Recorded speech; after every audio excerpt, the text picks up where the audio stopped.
A conference table at Sega in April 1990 is covered in mascot sketches, roughly 200 of them. A rabbit, a dog, an armadillo, and one rough drawing of a blue hedgehog in red shoes. That table exists because Sega had a problem. In arcades, the company was a force. In living rooms, it was chasing Nintendo. Sega had launched the Genesis in the United States in August 1989, giving itself a head start before the Super Nintendo arrived in 1991, but hardware alone was not enough. Its home mascot before Sonic was Alex Kidd, introduced in 1986, and he never came close to Mario's hold on North America. So Sega didn't polish the mascot it had.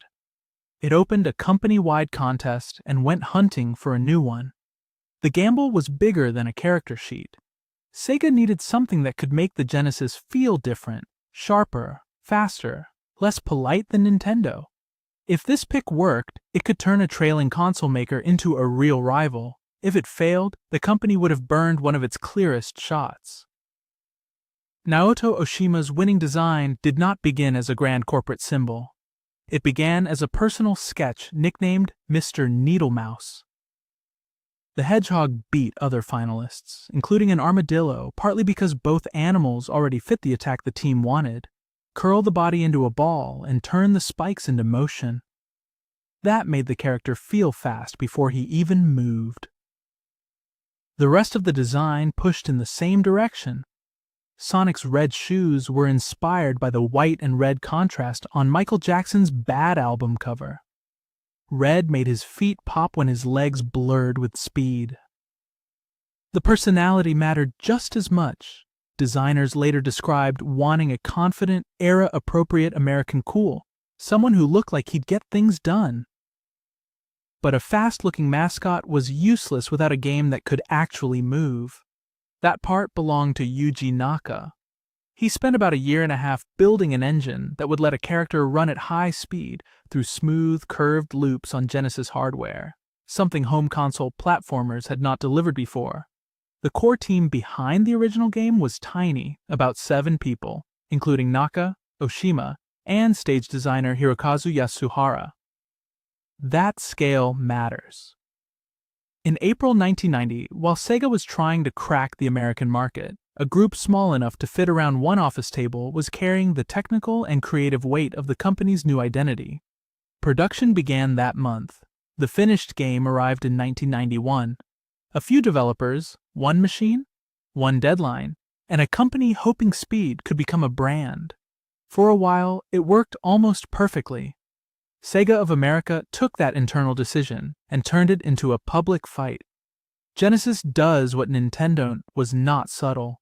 The ads named Nintendo directly, which was unusual in the console market at the time, and they sold the Genesis as faster, edgier, and more aggressive than Mario's World.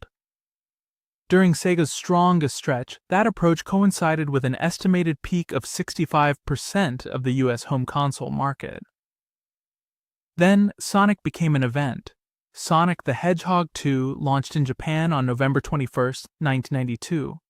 Then in North America and Europe on November 24th, the date Sega marketed hard as Sonic Tuesday, complete with branded delivery planes and major retail promotion. Australia got it on December 1st. It was not one perfectly synchronized worldwide midnight launch, but it was still a spectacle. The mascot, chosen from that 1990 pile of sketches, was now carrying one of gaming's biggest releases. So yes, the bet paid off. In 1991 and 1992, speed was not just a mechanic. It was Sega's whole pitch to the market. And then, the market changed. The Saturn arrived in the United States in May 1995 in a surprise early launch at $399. Sony's PlayStation launched that same year at $299. The Saturn went on to sell about 3 million units in the US and roughly 9.26 million worldwide, while the PlayStation moved into the tens of millions. Sega still had Sonic. What it did not have was a clean answer to a 3D era that was changing what players expected from games and from hardware. The Dreamcast was stronger, but the hole was already deep.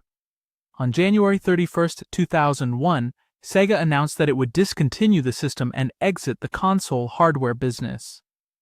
Dreamcast production formally ended on March 31, 2001. The console had sold about 9.13 million units worldwide, and Sega had reported roughly $400 million in losses for fiscal year 2000. The usual explanation for Sega's exit is not one mistake, but several stacked together.